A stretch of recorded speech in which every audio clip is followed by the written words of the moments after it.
Ketika kakak dibilang mau di SK-kan ke sini, kakak awalnya tidak mau, keraguan tadi. Kemudian setelah kakak ingat kembali, oh saya udah jadi pendeta, berarti saya sudah dipilih. Jadi di sini bergilir. Nah, misalnya contohnya minggu pertama gereja, minggu kedua tidak, minggu ketiga gereja. Jadi ganti-gantian sistemnya seperti itu. Kan di negara berbeda-beda. Itu berita-berita yang kayak misalnya di dunia Eropa Barat banyak gereja tutup, Ya, bahkan ada gereja yang jadi macam-macam lah ya ya, kita nggak. ya. Menurut kakak puji Tuhan itu tidak mempengaruhi paradigma mereka untuk akhirnya tidak percaya kepada Tuhan tidak? Shalom Bapak Ibu teman-teman penonton channel YouTube dan Spotify HKBP. Bertemu lagi dengan saya Neti Pasaribu dalam podcast HKBP.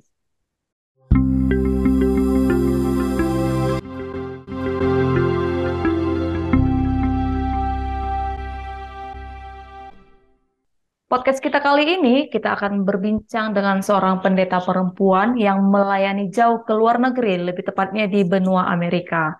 Setelah melayani 3,5 tahun di HKBP California Redlands, bagaimanakah suka duka yang beliau hadapi dan bagaimana pengalamannya? Bersama beliau kita akan membahasnya lebih dalam lagi. Karena itu langsung saja kita sambut Pendeta Diana C. Simanjuta MTH. Halo Kak! Oh, Horas, Horas, Horas. Horas ini. Iya, walaupun tadi kita sudah agak berbincang sedikit ya Kak, tapi kami akan tetap menanyakan Kakak apa kabar? Terbaik. Gimana kabarnya di sana? Puji Tuhan baik juga Kak.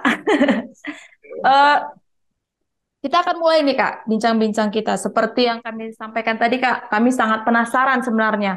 Bagaimana sih pendeta perempuan HKBP melayani jauh di luar negeri begitu. Dan itu lumayan lama juga ya Kak, 3,5 tahun begitu. Nah, tapi sebelum kita membahas jauh ke situ Kak, kami mau tahu dulu nih. Seperti yang kami lihat di biodata Kakak ini kan, Kakak lahir di Lampung. Kita sama-sama daerah ini Kak. Saya lahirnya di Riau juga. Oh iya Ya. iya iya. Kakak kan lahir di Lampung, Kak, yang mana kita tahu ini bukan daerah yang dominan atau mayoritas Kristen. Bagaimana sih seorang kakak lahir dari kecil bertumbuh sampai besar yang dimana tidak mayoritas Kristen, tapi kakak sendiri memiliki keinginan untuk jadi pendeta? Boleh ceritakan, Kak? Ya. Jadi sebenarnya menjadi seorang pendeta kalau bagi kakak itu selain memang banyak orang bilang panggilan, tapi Ya, kakak lebih kepada terpilih ya. Iya. Jadi kakak itu memang benar lahir dan grow up-nya itu di daerah yang mayoritas bukan Kristen. ya, Sejak kakak SMP, kakak itu, kalau kakak ini kan gereja di Pagaran ceritanya. Jadi kalau datang pendeta itu kelilingnya tuh per 2 bulan, sometimes itu 3 bulan, per 3 bulan. Jadi kalau kakak itu melihat pendeta berkhotbah, ini tuh biasa ya, kakak ya, itu selalu lihat ada cahaya. Begitu pendeta naik mimbar, ada cahaya itu kakak itu masih SMP.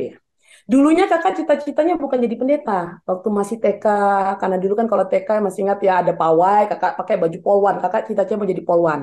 Ya, oh, tidak karena kakak ngelihat ada sinar cahaya, akhirnya kakak itu merasa bahwasanya kayaknya harus jadi orang seperti yang di depan itu. Dulu kakak nggak tahu itu pendeta atau enggak. Pokoknya harus seperti orang yang membaca Alkitab, kemudian menyampaikan firman gitu kan.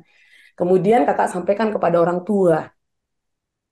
Nah, yang menariknya banyak sekali keluarga, mungkin orang tua yang tidak terlalu apa ya, senang ya kalau ya, misalnya anaknya, terutama yang perempuan loh. iya, Nah, yang perempuan karena begini, kadang-kadang kamu nggak kuat loh nanti jadi pendeta.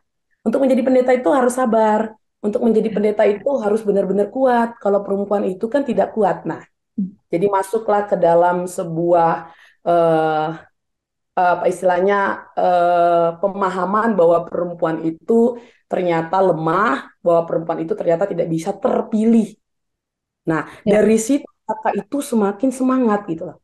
Oh enggak, bahwasanya kakak sering akhirnya kakak itu sejak melihat pendeta yang ada sinarnya, kemudian kakak katakan ke orang tua bahwasanya kakak mau jadi seorang pendeta, kakak itu sudah mulai baca-baca Alkitab mulai dari kejadian ini udah habis. kakak baca, kakak ulang lagi habis gitu kan. Dan di situ kakak lihat bahwasanya ternyata firman Tuhan atau Alkitab itu tidak pernah mengkotakkan dan memisahkan antara perempuan dan laki-laki. Ya, Jadi tantangannya di hidup di mayoritas yang bukan Kristen itu malah membuat kakak, dan tantangannya adalah, ya kakak nggak usah sebut orang tua atau keluarga, pokoknya di dalam keluarga itu yang tidak setuju, itu membuat kakak bersemangat untuk aku harus jadi pendeta. ya. Seperti Penjelasan kakak barusan kak sudah menjawab pertanyaan yang kedua sebenarnya begitu ya kak. oh iya. Ya, tapi penjelasan kakak tadi itu mengingatkan saya kembali. Kami pernah podcast kak sama Ibu Kepala Departemen Diakonia.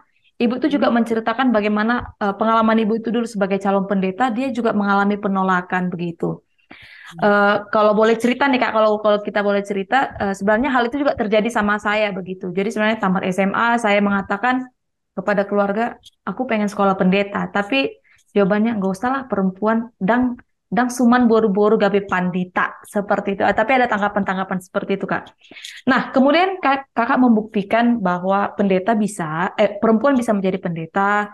Kakak juga mengujinya dari Alkitab bahwa tidak ada pemisahan antara laki-laki dan perempuan begitu ya kak. Kemudian kakak menjadi pendeta nih. Nah, Thank tapi pada you. akhirnya Thank keluarga dan you. orang tua mendukung ya kak ya. Puji Tuhan. Setelah 1 tahun setelah lulus SMA kan, 1 tahun disuruh Iya, nganggur tuh. iya kak. Ya, bahkan salah satu dari orang tua kakak itu sampai daftarin kakak untuk UMPTN, ya kan? Yang orang tua yang memilih itu bidangnya apa. Iya, iya. Kakak dikasih nomor. Kemudian kakak dikasih nomor. Akhirnya kakak sengaja. Waktu itu masih ingat banget ujiannya itu di Universitas Negeri Lampung. Ujian jam 8, kakak datang jam 9.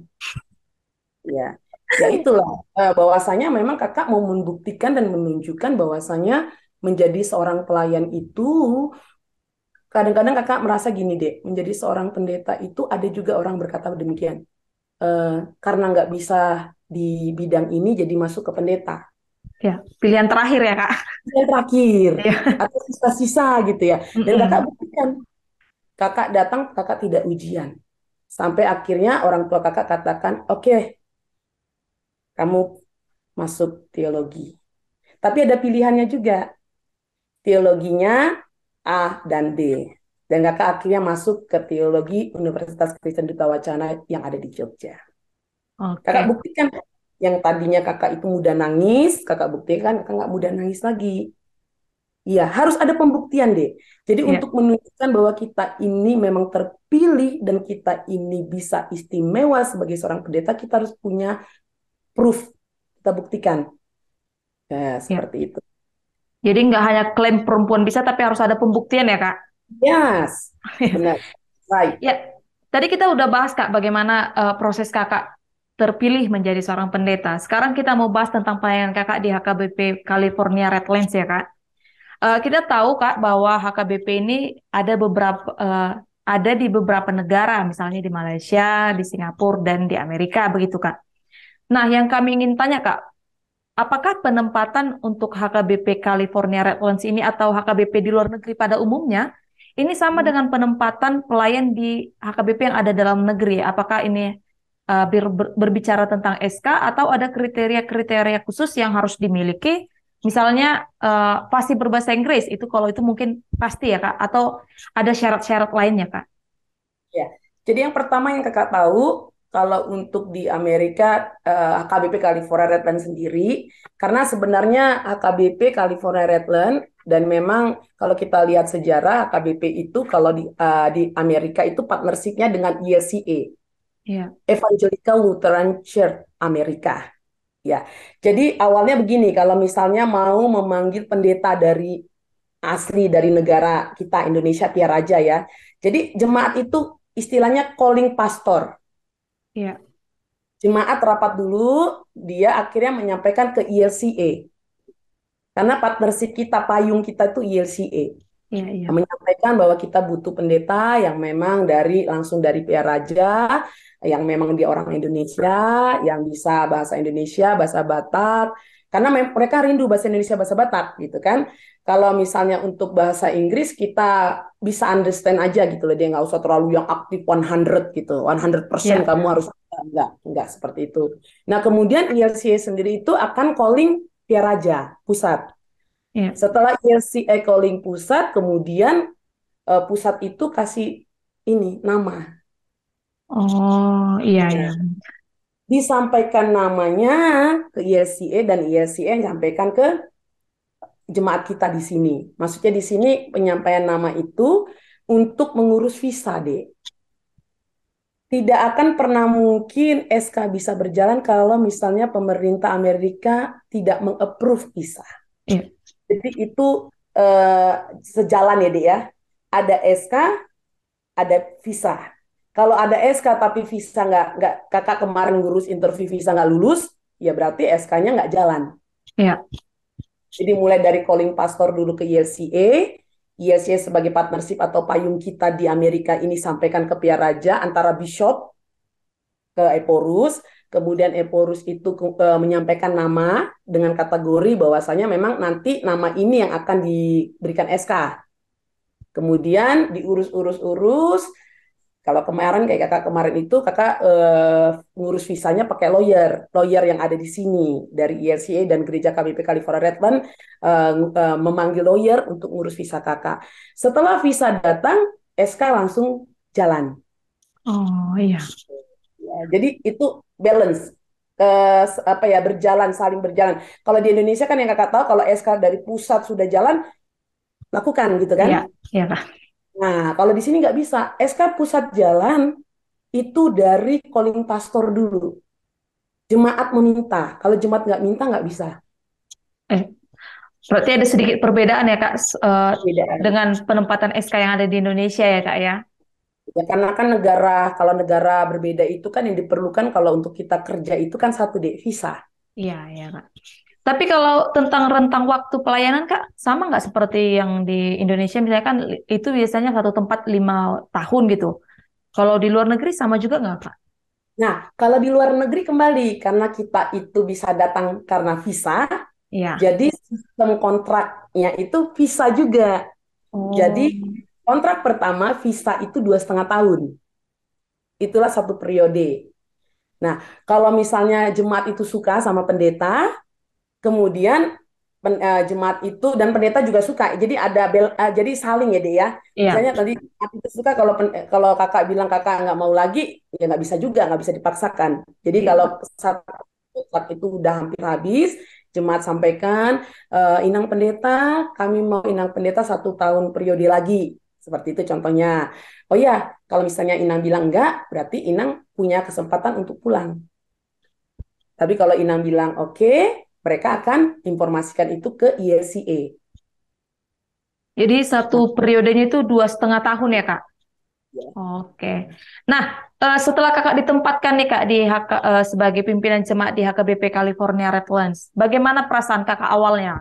Terus sebelum kakak berangkat dan sesudah kakak tiba di sana, apa sih visi atau misi HKBP yang paling ingin kakak kerjakan? Ya. Jadi yang pertama pasti dia, kakak itu dulu tahun 2019 itu baru lulus dari master kakak. Ya, Ya, jadi akhirnya disampaikan sama pimpinan bahwasanya nama kakak yang akan di-share ke jemaat sini. Kakak dulu sempat di Biro Okumene 7 bulan. oh ya kak. Mempersiapkan visa supaya lebih dekat tanda tangan ke pimpinan waktu itu ngurus-ngurus semuanya karena Biro Komunikasi juga kan biro luar negeri ya Ya, hubungan sama luar gitu ya. Jadi kakak yang pertama sekali kembali dalam hati kecil kak bilang saya mampu nggak? Itu pasti ada. ya, Saya mampu tidak karena kakak berpikir masih banyak yang lebih luar biasa. Ini pemahaman refleksi pribadi dia ya, masih banyak yang lebih luar biasa dari kakak gitu ya, kan. Kemudian setelah itu kakak kembali lagi ingat loh, mulai dari SMP sudah menyatakan mau jadi pendeta, kemudian akhirnya jadi pendeta walaupun banyak tantangannya, walaupun ada dulu orang tua salah satu orang tua yang tidak setuju, kemudian kakak bisa jadi pendeta. Dan ternyata tidak hanya jadi pendeta, kakak juga bisa ngambil master. Kemudian kakak itu berkata gini, kalau memang Tuhan itu pilih saya, kemanapun saya bisa. Ya, Walaupun awalnya takut ya, karena yang pertama budaya, ya, yang kedua suhu cuaca, yang ketiga juga bahasa, yang biasanya kita mother tongue kita Indonesia gitu ya, yang harus 100% 100 kita pakai bahasa Indonesia udah lancar. Kalau di sini nggak mungkin, karena kakak terus terang aja bahasa Inggris kakak nggak 100%, kakak nggak 100 kakak itu perfect ya, itu enggak. Ya, seperti itu. Jadi kemudian, oh oke, pimpinan waktu itu ngomong gini sama kakak.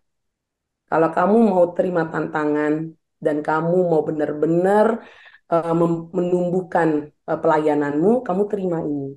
Karena awalnya terus terang kakak agak ragu menerimanya. Ketika kakak dibilang mau di SK-kan ke sini, kakak awalnya tidak mau.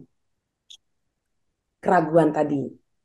Kemudian setelah kakak ingat kembali, oh saya udah jadi pendeta, berarti saya sudah dipilih. Berarti kalau saya sudah dipilih, Tuhan tolong nih. Tuhan ya, pasti sertai. Aku yakin kok. Karena nggak ada sesuatu yang bisa kita katakan kita bisa kalau nggak kita coba ya, Dek ya. Adik nih nggak bisa katakan, oh saya bisa lakukan ini kalau misalnya adik tidak coba. Atau contohnya, oh saya bisa tuh naik motor. ya, Kalau misalnya kita tidak latihan atau tidak coba kan kita tidak bisa tahu kalau kita bisa. Nah, akhirnya oke, nggak apa-apa. Kakak terus bergumul selama 7 bulan, pengurusan visa 7 bulan, Dek. ya. 7 bulan kakak bergumul. Kemudian visi misi kakak, ya Dek ya. Kakak itu dari dulu suka ada 2 ayat Alkitab. Apa Itu tuh Kak? terus yang ya, itu terus yang kakak bawa. Yang pertama itu kakak itu baca hukum yang terutama yang pertama dari Matius 22 ayat 37 sampai 38 itu yang kasihilah Tuhan Allahmu dengan Dengan segenap segenap hatimu, hatimu, dengan segenap jiwamu dan dengan segenap akal kalau budimu. budimu. Nah, itulah hukum yang terutama dan pertama. Terus yang kedua dikatakan, dan hukum yang kedua yang sama dengan itu ialah kasihilah sesamamu manusia seperti dirimu sendiri. Pada kedua hukum inilah tergantung seluruh hukum Taurat dan kitab para nabi. Ya, Ini sama banget dengan Matius 7:12. Ini dasar yang menjadi visi misi kakak. Kemudian kakak baca lagi Matius 7:12. Segala sesuatu yang kamu kehendaki supaya orang perbuat kepadamu, perbuatlah demikian juga kepada mereka. Itulah isi seluruh hukum Taurat dan kitab para nabi. Jadi endingnya sama. Itulah isi seluruh hukum Taurat dan kitab para nabi. Jadi visi misinya kakak nggak terlalu apa ya wow gitu ya. Maksudnya nggak uh, muluk-muluk ya Kak? muluk-muluk misalnya oh mau membangun gereja KBP yang besar di California nggak. Oh, mau membuat gereja California ini menjadi gereja yang beresort-resort atau bahkan berdistrik. Tidak. Tapi dengan ayat ini, kemudian kakak pahami bahwasanya menjadi seorang pendeta, terutama kakak, kakak itu harus coba menumbuhkan dengan pelayanan kakak, kehadiran kakak yang pertama, orang itu harus benar-benar cinta dengan Tuhan. Make a good relationship with God. Ya, The first. Itu yang pertama. Bagaimana kita itu sangat cinta dan rindu untuk membentuk relasi yang baik dengan Tuhan. Itu yang pertama. Yang kemudian, yang kedua, visi misi kakak, bagaimana setelah mereka memahami dan mau melakukan atau membentuk good relationship with God itu, kemudian kita juga mau make a good relationship with another people. ya. Dan nggak hanya ke another people, karena itu yang hukum Taurat yang kedua ya, kepada sesama manusia. Dan nggak hanya ke another people, tetapi ke nature juga, deh, ke alam. Nah, kalau itu semua sudah bisa dilakukan, yang Matius 7 ayat 12 ini, apapun yang adik inginkan orang lakukan untuk adik, lakukanlah itu. Wah, Ya, kalau misalnya gini, adik itu pengen orang itu selalu senyum nyapa adik, senyumlah menyapa orang. Kan gitu. Kalau misalnya adik itu pengen orang itu mengapresiasi dengan pekerjaan sekecil apapun adik, adik harus mengapresiasi orang lain. Kalau pengen misalnya adik itu tidak dicubit orang, adik jangan cubit. Nah, itulah yang menjadi dasar kakak. Matius 7 ayat 12. Tapi sebelumnya dari Matius 22 itu. Kalau kamu pengen orang lakukan itu kepadamu, kamu harus lakukan itu dulu. Nah, itu visi kakak. Jadi dengan hukum terutama dan hukum yang kedua yang kemudian kita pahami, oh aku tuh mau orang mengasihi aku, berarti aku mengasihi dia. Karena kan Yesus sendiri berkata, itulah isi seluruh hukum Taurat dan kita Nabi. para nabi. Itu aja visinya, Dek. Ya, jadi visi yang kakak yang mungkin dikira orang-orang itu terlalu basic atau udah basi lah gitu, tapi ternyata itu memberi dampak yang sangat luar biasa dalam pelayanan kakak ya kak. Tadi kakak udah bahas sedikit tentang ketakutan-ketakutan tentang perbedaan budaya, perbedaan cara berbicara, dan mungkin cara pikir dan cara hidup gitu ya kak. Kami juga ingin menanyakan seperti ini kak. Mungkin kak, ya kami lihat di biodata kakak, kakak juga melayani di beberapa gereja di HKBP sebelum kakak kemudian di California Redlands gitu begitu.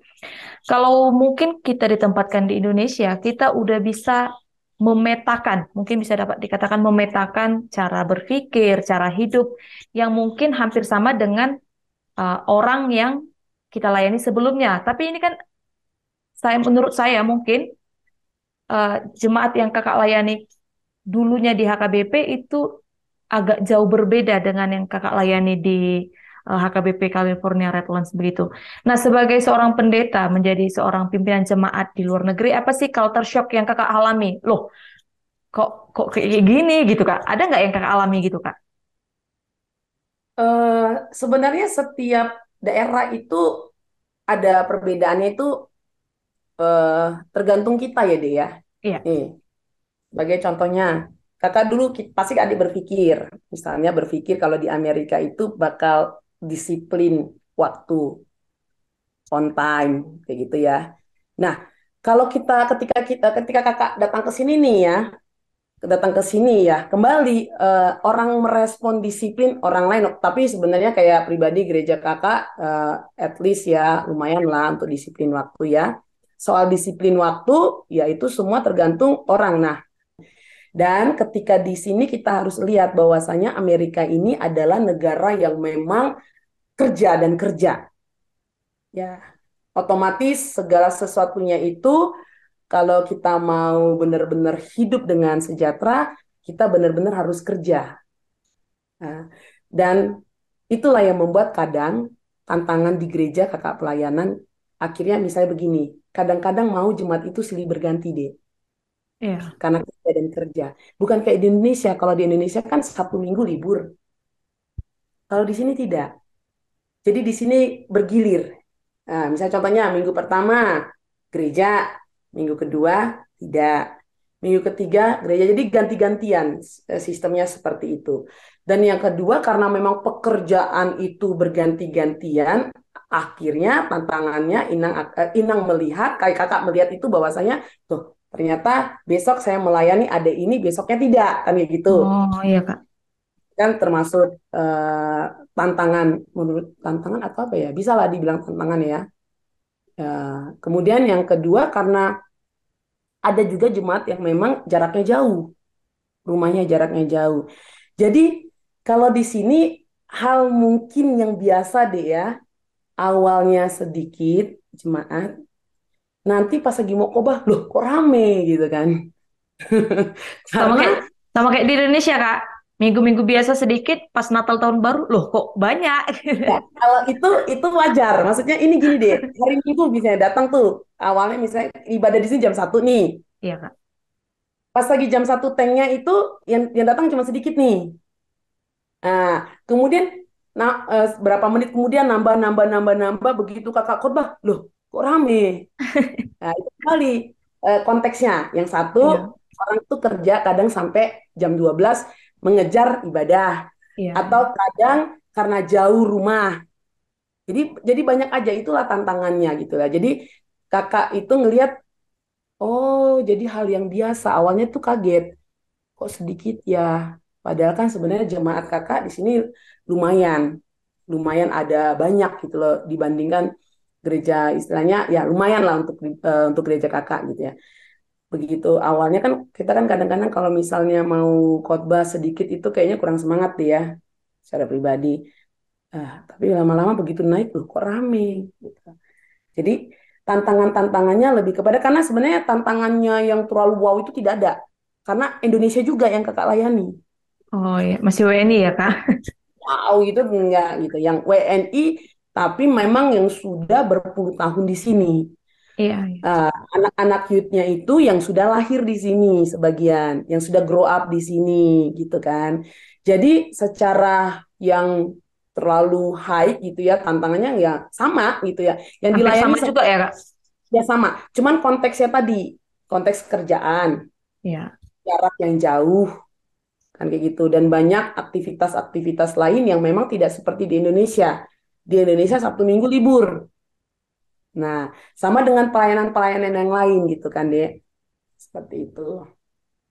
Nah, pertanyaan selanjutnya begini Kak. Pertanyaan ini selalu kami sampaikan kepada narasumber yang memiliki kesempatan untuk melayani di luar negeri.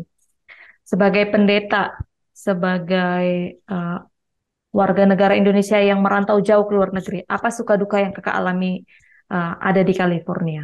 Baik sebagai pendeta atau sebagai seorang diri Kakak sendiri gitu. Oke. Sukanya ternyata eh bisa jadi pendeta ini beda dengan pekerjaan lain ya. Jadi Iya, pendeta tuh bisa kemana-mana, kan gitu. Bisa ternyata bisa ke daerah kecil, bisa ke kota, bisa ke luar negeri. Itu sukanya. Jadi kakak berpikir, ternyata saya punya pengalaman yang berbeda. iya. Sukanya. Bertemu dengan orang-orang yang memang orang Indonesia yang berbeda, gitu kan. Bisa belajar budaya yang berbeda. Jadi lebih kepada sukanya ternyata ketika kakak main di luar negeri ini kakak memiliki banyak keragaman ya. Jadi lebih kepada banyaknya pengalaman. Jadi I have more experience gitu ya. Kemana-mana itu suka, wah suka banget ketemu. Apalagi karena kita itu kan partnership ke ILCA dia. Jadi Iya, Kak. sebulan sekali itu conference atau sermon dengan pastor-pastor yang ILCA yang ada di sini itu sebulan sekali gitu ya. Jadi kalau misalnya mereka assembly like pemilihan bishop kakak juga diundang gitu kan. Jadi kalau dikatakan duka sebenarnya dukanya lebih kepada kangen sama orang tua ya awal. Jarang jarang pulang ya, Kak? Ya, bukan jarang pulang lagi, lama pulangnya, Iya, Kak. ya kan? Jadi rindu sama orang tua itu pasti. eh Ya itu aja, rindu aja sama orang tua.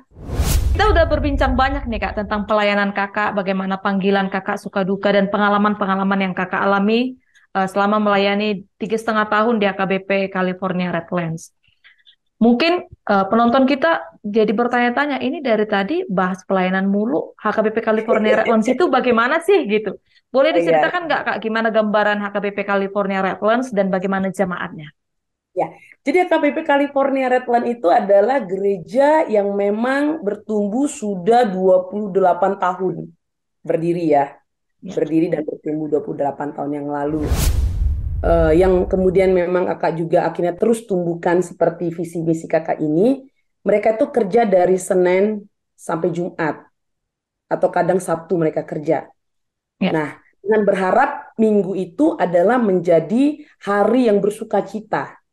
Jadi cocok banget ya dia, hari yang bersuka cita karena hari yang diberkati gitu kan. AKBP California itu benar memang konsep mereka ketika datang hari Minggu adalah untuk bersuka cita dan bersyukur. Masuklah visi misi kakak, mantap. Akhirnya kakak merasa benar-benar pelayanan itu ada dalam sukacitanya dan rasa syukurnya. Kalau berbicara tentang pelayanan Kak, terkait pelayanan misalnya kalau di Indonesia kan Kak ada Ina Kamis, ada Naposo Bulung. Kalau di HKBP California Redlands ada begitu juga nggak sih Kak? Kalau kita pembagiannya Bible Study Women, ya Bible Study Bapak atau Ya, laki-laki, juga Bible Study Youth, ya. ya. Kemudian kembali karena mereka itu jemaat kakak senang juga ada perjumpaan-perjumpaan walaupun ini via Zooming kakak buat kelas teologi itu setiap hari Oh, Kamis besok. Nah, kelas teologi itu pakai Zooming. ya. Nah, kalau kayak Bible study itu dari rumah ke rumah. Tapi sometimes kalau mereka bilang, aduh ada pekerjaan, karena ini menarik banget loh, Dek. Dari Zooming ini Dari tempat pekerjaan pun kita bisa ikut Bible study. Iya. Dari tempat pekerjaan bisa ikut kelas teologi gitu. Jadi sebenarnya banyak program-program yang tadi mereka bilang bahwa mereka itu senang adanya perjumpaan di gereja. Kita itu setiap program dari tahun ke tahun itu kadang ada retreat youth itu naposo bulung. Iya. Kemudian ada kadang kita kemarin buat wisata rohani. Jadi banyak sekali program-program yang memang mereka inginkan karena mereka mau ada selalu perjumpaan di situ. Ya, jadi Ada sermon pasti ya, ya, sermon. jadi eh, waktu yang sangat padat untuk bekerja pun tidak menghalangi untuk bersekutu ya Kak, tetap bisa melalui Zoom ya Kak. Sama seperti kita ya Kak, sekarang dari Piaraja bertemu dengan orang California. Ngerasa kayak sudah di California kan? Mungkin mau ke Belum. California Kak. Kalau kakak ngerasa sudah kayak di Tarutung gitu loh. Oh, tadi kita sudah, Kakak dari tadi sudah membahas ada banyak pergumulan dari jemaat yang Kakak layani. Mungkin terbesarnya adalah soal jam kerja. Jadi Yes, Tuhan. terkait dengan ke gereja jadi agak terlambat. Tapi mereka tetap, saya sangat mengapresiasi Kak. Seperti Kak sampaikan tadi, misalnya Kakak pas mulai ibadah misalnya hanya 10 orang, tapi ketika berkhotbah jadi 20 orang. Artinya Kurang mereka, ini. iya, artinya mereka tetap memberikan hati untuk melayani begitu ya Kak ya. Sementara misalnya seperti kami yang ada di Indonesia dengan Sabtu Minggu yang libur, justru hari Minggunya nggak ke gereja begitu Kak. Nah, kami juga membaca berita nih Kak, bahwa ada fakta yang mengatakan ada penurunan jumlah orang Kristen di Amerika dan ada beberapa gereja yang akhirnya harus ditutup untuk beberapa alasan begitu. Yang kakak sampaikan tadi juga bahwa jemaat yang kakak layani itu memang adalah orang Indonesia yang sudah berpuluh-puluh tahun mungkin tinggal di California. Pasti sudah memiliki perbedaan cara pandang, cara hidup, sosialnya juga. Apakah ini juga menjadi satu pergumulan di HKBP California Redland, Kak? Atau kalian tetap fight, kita harus tetap memuji Tuhan, begitu, Kak? Haleluya, amin. Sampai kapan ya? Iya. Jadi kembali lagi, Dek. Konteks negara kan memang berbeda-beda, Ya, ya Kak. kan, Dek? Negara berbeda-beda. Itu berita-berita yang kayak misalnya di dunia Eropa Barat banyak gereja tutup, Ya, bahkan ada gereja yang jadi macam-macam lah ya, ya, kita nggak ya, usah. Kak. Nah, penonton buka di Google aja. Misalnya gereja di sini bisa jadi apa, gereja di sini bisa jadi apa. Kalau untuk gereja kakak sendiri ya, kakak nggak mau ngomongin yang lain ya. Menurut kakak, puji Tuhan, itu tidak mempengaruhi paradigma mereka untuk akhirnya tidak percaya kepada Tuhan, tidak. Mereka semakin percaya, mereka semakin mencintai ibadah, Ya. mereka semakin, apalagi agak sombong dikit ya, nggak apa-apa. Semenjak Pendeta Diana ada di sini, gitu, agak sombong dikit, biar ditonton sama jemaat kakak. Ya, ya. Apalagi kalau karena kakak kan bicara pengalaman ya. Kalau Iya, bicara Kak. pengalaman yang dulu, yaitu pendeta yang dulu yang bisa sharing. Nah, pengalaman kakak di sini ketika melayani dengan adanya konteks gereja tutup, bahkan maaf ada orang yang Kristen jadi nggak percaya Tuhan Iya. untuk people di sini ya. Kalau di Indonesia tempat kakak melayani jemaatnya, pertumbuhan itu terus ada deh. Ya. Bahkan ada penambahan jemaat. Jadi almost 4 years ya kakak itu tidak 3,5 tahun berarti hampir 4 tahunan lah ya, kakak. Bulan Agustus kakak udah 4 tahun. Jadi kakak bisa lihat gitu loh. Yang tadinya itu feel aja ya feeling kita sebagai seorang pendeta. Yang tadinya kayaknya datang ibadah hanya formalitas. Kakak sampai akhir ini sudah merasakan ya kembali mereka itu datang benar-benar yang awalnya cuma mau dapat sukacita. Tapi akhirnya kakak bisa rasakan mereka mau mendapatkan koneksi yang kuat dengan Tuhan gitu. Iya. Yang tadinya masih ogah-ogahan adalah sebagian gitu ya yang istilahnya karena aku kerja nggak mau ngejar lagi gitu kan. Yang sekarang itu mau gitu loh, Dek. Heeh.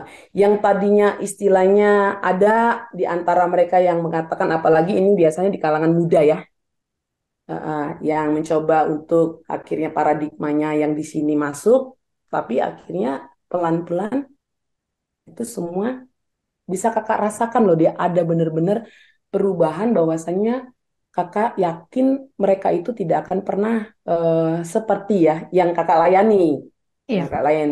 Seperti people yang ada di sini yang akhirnya tidak percaya lagi sama Tuhan, gitu ya. Karena memang konteks dan kehidupan di sini berbeda. Lihat kebahagiaan yang paling utama, gitu loh. iya, Jadi Kak. bukan yang paling utama, tapi kebahagiaan. Karena bagi mereka tanpa beribadah, yang di sini bukan jemaat kakak, tanpa beribadah mereka bisa bahagia. Tanpa ada Tuhan, mereka bisa berbagi. Nah, itu juga termasuk tantangan ketika kakak datang ke sini. Karena kakak tahu konteks Eropa dan Barat. Yang benar-benar mereka itu pakai prinsip humanis ya dia, Iya, Kak. kemanusiaan ya, gitu. Dan di sini tidak deh, oh tidak sangat tidak berpengaruh konteks dan paradigmanya. Malahan semakin mereka ingin terus memuji Tuhan dan membahas tentang Tuhan. Ini kayaknya pendeta Diana bakal lama ya, Kak. Aku nggak tahu juga ini. Nah, seperti Kak jelaskan bahwa HKBP California Redlands sendiri ini mengalami kemajuan, mengalami perkembangan. Namun untuk saat ini Kak, ada nggak program besar yang sedang atau akan dikerjakan HKBP California Redlands? Ya, kalau program besar, karena konteksnya program besar itu biasa pembangunan ya sayang ya. Mungkin beberapa Kalau di orang memahami Indonesia ya, seperti itu Kak. kalau di Indonesia, misalnya bangun gedung sekolah minggu, karena kakak dulu pernah tuh, salah satu di daerah Jawa Barat. Ya, Konsepnya begitu kakak datang tuh duduk itu maksudnya melayani pembangunan. iya, Karena sudah didatangkan harus bisa ada pembangunan, itu contohnya. Konsepnya program besar selalu melulu pembangunan, pembangunan dan pembangunan gitu ya. Itu bagus, nggak kakak katakan salah, bagus banget pembangunan. Cuman kalau di negara ini, karena kita ini bukan negara tempat kita lahir, ini kan iya, negara lain ya, Dik. Jadi kalau untuk membangun atau program besar pembangunan itu tidak bisa.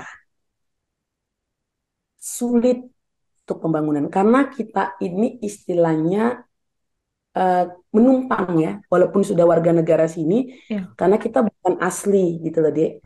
Jadi kalau untuk pembangunan rumah ibadah itu mungkin visi misi 5 tahun atau 10 tahun yang akan datang untuk yang muda-muda ya.